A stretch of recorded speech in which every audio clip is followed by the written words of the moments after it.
विद्यार्थियों, आज का टॉपिक है बीए फाइनल ईयर राजस्थान का इतिहास, जिसके अंतर्गत प्रमुख शीर्षक है जोधपुर प्रजामंडल अथवा मारवाड़ प्रजामंडल। विशेष संदर्भ में राजस्थान में राजनीतिक चेतना के अंतर्गत मारवाड़ में इसकी शुरुआत सन 1920 ईस्वी में हुई और वो एक संघ था जिसका नाम था मारवाड़ सेवा संघ। इसके सदस्यों ने खादी प्रचार और विदेशी वस्त्रों के बहिष्कार जैसे कार्यक्रम चलाए। मारवाड़ सेवा संघ ने मादा पशुओं की निकासी के विरुद्ध आंदोलन चलाया। फलत महाराजा को मादा पशुओं की निकासी पर पुनः प्रतिबंध लगाना पड़ा। 1927 ईस्वी में श्री जयनारायण व्यास ने मारवाड़ हितकारिणी सभा के बैनर तले राज्य में उत्तरदायी शासन स्थापित करने की मांग की तथा राज्य द्वारा समाचार पत्रों पर लगाए गए प्रतिबंध एवं जागीरदारों द्वारा किसानों पर किए जा रहे कर लगानों की आलोचना की। फलत 1929 ईस्वी में व्यास और उनके सहयोगियों द्वारा अखिल भारतीय देशी राज्य लोक परिषद के जोधपुर में बुलाए जाने वाले अधिवेशन पर प्रतिबंध लगा दिया गया। अतः जयनारायण व्यास ने मारवाड़ की अवस्था एवं पोपाबाई की पोल नामक पुस्तिकाएं लिखकर मारवाड़ के शासन की कटु आलोचना की। राज्य ने इन पुस्तकों पर प्रतिबंध लगा दिया और मारवाड़ हितकारिणी सभा के प्रमुख कार्यकर्ताओं जयनारायण व्यास, आनंद राज सुराणा और भंवरलाल सराफ को गिरफ्तार करके जेल भेज दिया गया। मार्च सन 1931 के गांधी इरविन समझौते के फलस्वरूप ये नेता जेल से रिहा हुए। 10 मई सन 1931 को जयनारायण व्यास ने मारवाड़ यूथ लीग की स्थापना की। इसके सदस्यों ने खादी प्रचार, विदेशी वस्त्रों का बहिष्कार व शराब की दुकानों पर धरना दिया तथा सरकार से उत्तरदायी शासन, नागरिक अधिकार देने की मांग की। इसके साथ साथ लाग बाग एवं बेगार पर रोक लगाने की भी मांग की। 24 से 25 नवंबर सन 1931 को चांदकरण शारदा की अध्यक्षता में पुष्कर में मारवाड़ राज्य लोक परिषद का अधिवेशन हुआ, जिसमें कस्तूरबा, काका साहेब कालेलकर और मणिलाल कोठारी जैसे राष्ट्रीय नेताओं ने भी शिरकत की। अधिवेशन में जागीरदारी अत्याचारों और राज्य की दमन नीति की आलोचना की गई तथा उत्तरदायी शासन की स्थापना एवं नागरिक अधिकारों के पक्ष में प्रस्ताव पास किए गए। 5 मार्च सन 1932 को राज्य सरकार ने मारवाड़ दरबार पब्लिक सेफ्टी अध्यादेश जारी कर सभी प्रकार के आंदोलनों पर प्रतिबंध लगा दिया। 1934 में सगनलाल चौपासनीवाला, अभयमल मेहता एवं भंवरलाल सराफ ने मारवाड़ प्रजामंडल की स्थापना की और मारवाड़ में उत्तरदायी शासन की स्थापना एवं नागरिक अधिकारों की रक्षा अपना लक्ष्य घोषित किया। राज्य ने भाषण और सभा पर प्रतिबंध लगाते हुए जयनारायण व्यास को राज्य से निष्कासित कर दिया। कृष्णा मामले को लेकर प्रजामंडल ने विरोध सभाओं का आयोजन किया। फलत सरकार ने अगस्त 1936 में प्रजामंडल को अवैध घोषित कर दिया। जुलाई 1936 में प्रजामंडल ने राज्य द्वारा स्कूलों और कॉलेजों की फीस वृद्धि के विरोध में आंदोलन चलाया। सरकार ने फीस वृद्धि को निरस्त किया, मगर इससे जनता में जागरूकता बढ़ी।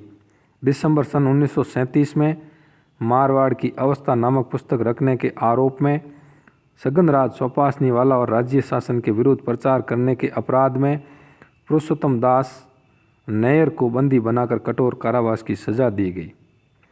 सरकार ने इन दमनकारी कदमों से प्रजामंडल को लोकप्रियता मिली। अब है मारवाड़ लोक परिषद मारवाड़ प्रजामंडल के अंतर्गत फरवरी सन 1938 में कांग्रेस के हरिपुरा अधिवेशन के बाद राज्य में उत्तरदायी शासन की स्थापना की मांग ने जोर पकड़ा। प्रजामंडल पर प्रतिबंध लगा होने से मई 1938 में रणछोड़ दास गट्टानी की अध्यक्षता में मारवाड़ लोक परिषद की स्थापना की गई।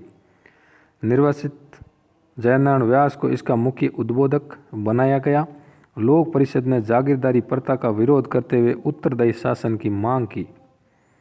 1938 में श्रीमती विजयलक्ष्मी पंडित और सुभाष चंद्र बोस के जोधपुर आने से जन आंदोलन को बल मिला। 1939 में जयनारायण व्यास का निष्कासन रद्द होने पर उत्तरदायी शासन स्थापना की मांग ने जोर पकड़ा। फलतः 29 मार्च सन 1940 को मारवाड़ लोक परिषद को गैर कानूनी घोषित करते हुए सभाओं पर प्रतिबंध लगा दिया गया। आंदोलन को गति देने के लिए माथुरदास माथुर को डिटेक्टर बना दिया गया। माथुर के नेतृत्व में सरकार की नीतियों के विरोध में एक विशाल जुलूस निकाला गया। पुलिस ने जुलूस पर लाठीचार्ज किया तथा माथुर सहित सैकड़ों कार्यकर्ता को गिरफ्तार कर लिया गया। महात्मा गांधी ने हरिजन नामक समाचार पत्र में सरकार की दमनकारी नीति की आलोचना की। कठोर दमन के बावजूद जब सरकार आंदोलन को नहीं दबा सकी तो 8 जून सन 1940 को उसने लोक परिषद से समझौता कर लिया।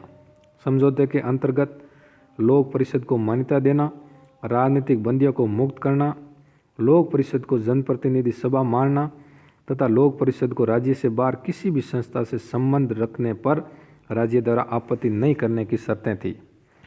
मारवाड़ लोक परिषद ने भी इस युद्ध काल में कोई आंदोलन नहीं चलाने का आश्वासन दिया। जून 1941 में जोधपुर नगर पालिका के चुनाव में मारवाड़ लोक परिषद को बहुमत मिलने पर जयनारायण व्यास नगर पालिका के अध्यक्ष चुने गए। 9 फरवरी सन 1942 को लाडनू में मारवाड़ लोक परिषद के अधिवेशन की अध्यक्षता करते हुए रणछोड़ दास गट्टानी ने राज्य में लाग बाग समाप्त करने एवं उत्तरदायी शासन स्थापित करने की मांग की। 28 मार्च सन 1942 को चंद्रावल में उत्तरदायी शासन दिवस मनाने के लिए आयोजित सभा पर पुलिस और जागीरदारों के अत्याचारों के विरोध में मारवाड़ लोक परिषद ने जयनारायण व्यास के नेतृत्व में सत्याग्रह शुरू किया। व्यास ने उत्तरदायी शासन और जोधपुर की स्थिति पर प्रकाश नामक पुस्तिकाएं लिखकर राज्य और जागीरदारों की दमन नीति का उजागर किया। फलतः जयनारायण व्यास, माथुरदास माथुर, छगनराज चौपासनीवाला, अचलेश्वर प्रसाद, गणेश लाल व्यास, अभयमल आदि गिरफ्तार कर लिए गए। इन लोगों के साथ जेल में अमानवीय व्यवहार किया गया, जिसके विरोध में जयनारायण व्यास ने अपने सहयोगियों के साथ भूख हड़ताल की। भूख हड़ताल के दौरान जेल अधिकारियों के अत्याचार और उपचार के अभाव में 19 जून सन 1942 को बाल मुकुंद बिस्सा की मृत्यु हो गई। बिस्सा की शव यात्रा पर पुलिस ने घोड़े दौड़ाए और लाठीचार्ज किया। गांधी जी ने जोधपुर राज्य की इस दमन नीति की कटु आलोचना की।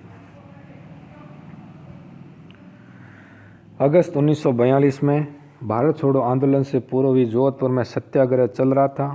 भारत छोड़ो आंदोलन शुरू होते ही लोक परिषद के कार्यकर्ताओं करो या मरो के यज्ञ में कूद पड़े। सरकार ने भी इस दमन करने में कोई कसर नहीं छोड़ी। प्रमुख नेता पहले ही जेल में थे। द्वारका दास पुरोहित, माथुरदास माथुर, हुकुमराज मेहता, फूलचंद बापना आदि को भी गिरफ्तार कर जेल में भेज दिया गया। मारवाड़ में विद्यार्थियों ने भी भारत छोड़ो आंदोलन के दौरान क्रांतिकारी गतिविधियों को अंजाम दिया। 2 वर्ष तक आंदोलन चलता रहा। अंत में जोधपुर सरकार और लोक परिषद में समझौता होने पर मई 1944 में सभी राजनीतिक बंदी मुक्त कर लिए गए। नवंबर 1944 में जोधपुर नगर पालिका के चुनाव में लोक परिषद को बहुमत मिला और द्वारका दास पुरोहित नगर पालिका के अध्यक्ष चुने गए। जून 1945 में पंडित जवाहरलाल नेहरू जोधपुर आए। उनकी सलाह पर महाराजा ने डोनाल्ड फील्ड के स्थान पर CS वेंकटाचार्य को राज्य का मुख्यमंत्री बना दिया, जिससे कुछ समय के लिए लोक परिषद और राज्य सरकार के मध्य संबंध मधुर रहे। 1945 में महाराजा ने प्रशासनिक सुधारों की घोषणा की और 69 यानी 69 सदस्यों की प्रतिनिधि सभा पर महाराजा एवं मुख्यमंत्री का नियंत्रण रखा गया। अतः मारवाड़ लोक परिषद ने उत्तरदायी शासन के लिए संघर्ष जारी रखने की घोषणा की। अक्टूबर 1946 में मारवाड़ लोक परिषद ने जागीरदारों के विरुद्ध संघर्ष छेड़ा। 13 मार्च 1947 को मारवाड़ लोक परिषद एवं किसान सभा द्वारा डाबड़ा, जो डीडवाड़ा में स्थित है, वहां पर आयोजित किसान आंदोलन पर जागीरदारों ने अत्याचार किए, जिससे लगभग 12 लोग मारे गए।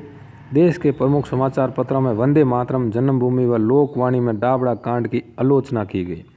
डाबड़ा की घटना मारवाड़ राज्य की निरंकुशता एवं सामंती अत्याचारों की पराकाष्ठा थी। आज़ादी के बाद भी महाराजा का प्रतिक्रियावादी रवैया जारी रहा। अक्टूबर सन 1947 में उत्तरदायी शासन की जगह सामंती मंत्रिमंडल बनाकर अजीत सिंह को मुख्यमंत्री नियुक्त कर दिया गया। जयनारायण व्यास ने इस मंत्रिमंडल का विरोध करते हुए 26 जनवरी 1948 को जन आंदोलन शुरू कर दिया। उनके दबाव के फलस्वरूप 3 मार्च सन 1948 को जयनारायण व्यास को मुख्यमंत्री बना दिया गया मारवाड़ का। व्यास ने जन आकांक्षाओं के अनुसार उत्तरदायी शासन स्थापित करने और इस दिशा में कार्य करने के लिए अपना पूर्ण योगदान दिया। इस प्रकार मारवाड़ लोक परिषद का जो कार्यकाल था वो पूर्ण हुआ।